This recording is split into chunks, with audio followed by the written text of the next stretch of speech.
So, last night, the Doctor dropped a bombshell. When Doctor Who returns in 2010, it won't be with me. No, don't make me cry. The 2009 shows will be my last playing the Doctor. I love this part, and I love this show so much. That if I don't take a deep breath and move on now, I never will, and you'll be wheeling me out of the TARDIS in my bath chair. Oh, we don't want you to go, David. No one wants him to go. I don't want him to go. He says he's going to leave the role after filming 4 special episodes to be broadcast next year. So we've still got a bit of him to go to enjoy, haven't we? Why don't we check in on all of this with a previous incumbent as Doctor, Sylvester McCoy. Oh, hello. Goodness me. Hello, good morning. You look like you're auditioning to be a Bond villain or something. Have you got the wrong, you know, drama?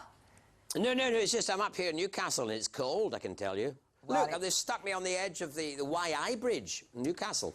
Exactly, freezing cold. You're absolutely right. Well done for going along with the magic of television for us. As my mum used to say, it's not a fashion parade, it's about keeping warm. So well done to you. Exactly. All right, so what's your reaction to David Tennant stepping down?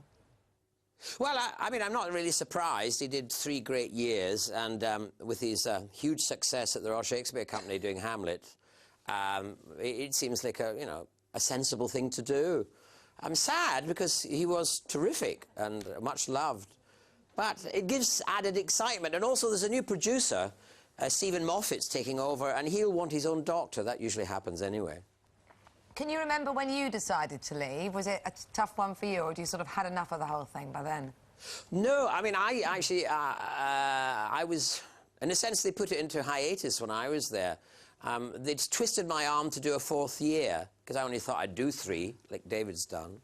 But then they twisted my arm to do a 4th, and then they changed their minds at the last minute. So I was a bit sad to leave it.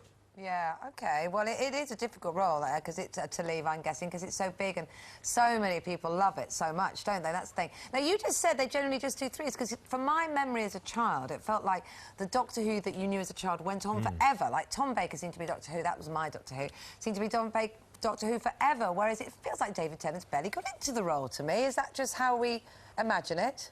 It's how you imagine it. I mean, Tom did it for 7 years, so he had been there almost forever. In fact, by the time he ended doing it, I think he thought he was the Doctor. But most other Doctors did it for about 3 years. Right, OK, so it's not just my childish mind playing tricks on me. OK, well, let's talk about who should come next. Who would you favour? Andrew Sachs. I think the BBC should put their money where their mouth is and give the job to Andrew Sachs. Because the very first Doctor was an older man, and he came down to Earth with his granddaughter, Sarah Jane. So there's Andrew Sachs and his granddaughter. The BBC could give them a nice, good acting role and a good paycheck. That'd be interesting. You could have Russell Brand, Jonathan Ross inside the Daleks, couldn't you? Whole different sort of Doctor Who. Whole different sort of drama going on there. OK, we've had some other ideas. What do you think about this? Tony Blair? Got a bit of time on his hands. Would you fancy him as the Doctor? No. You've got to have an honest man, do that. Oh. Anyway, he's too much... the Doctor's not in love with war. The Doctor's not in love with war.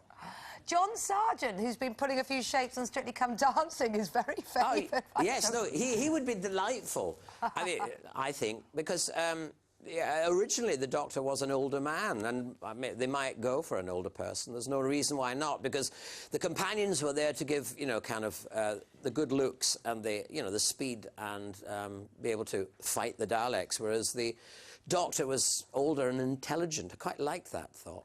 And Sue Chelmsford and Jackie in Somerset both say, what about a lady Doctor? What about a woman? Does that go against the grain for you? Well, it's not so much that. I think it's like asking, what about a lady James Bond, really? It's the kind of format is like that. The reason why Doctor Who's so popular is it's one of those stories about some man coming from out of the world and onto the world and helping mankind against all sorts of odds and dangers. And I think it's kind of, religions were started with that story and various things like that. And it's always been a bit misogynist, so I think it most likely stay that way. Oh, yeah. OK. Ben agrees with you. Good to talk to you this morning. Can't see a woman in charge of the TARDIS. It would get wrecked within 5 minutes, wouldn't it? Well, it's nice and tidy. That's terrible. That's sexist. I know, yes, you don't Maybe allow I should be the next Doctor. You could be great, couldn't you? Misogynistic enough. Exactly. You never know the right time, you're always late, all of that kind of thing. All right, let us know who you think should be the next Doctor Who by texting us on 67890. Text costs 25 pence plus your standard network charge. Full terms can be found at gm.tv/terms. The only difference between me and the Doctor is the Doctor has a pretty young assistant next to him who makes him feel great all the time. Oh, Ben Shepherd. Harsh, isn't it? It's really harsh. It's all right, because Miley Cyrus is coming up later.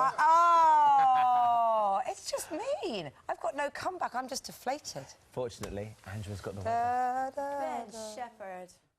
Don't think by being nice to me that you can be horrible to Kate. We stick together. What are you talking about, being horrible to Kate? No, you just were being horrible. You weren't talking about it. You were just doing it. Stop it. I wasn't giving it out. OK. And this from the man who crashed the James Bond car, talking about the TARDIS. Harumph. Yes, good point. I've got to keep it, though, so I'm the big winner. Enough. We've got a frosty start in places, not least inside. We do have some sunshine outside once the sun comes up.